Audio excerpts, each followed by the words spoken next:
في ناس كتير الحمد لله عارفه ذا ميكر دلوقتي، بقى اسم مهم جدا، واحنا بنفخر ان ذا ميكر قدر ان هو يحط نفسه في مكانه جيده جدا في سوق وصناعه كره القدم.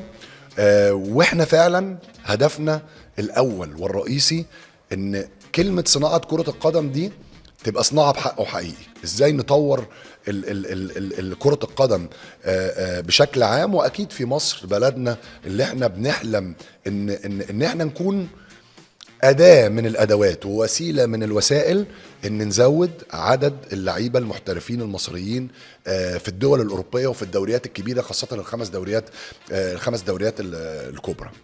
طب نعمل ده إزاي؟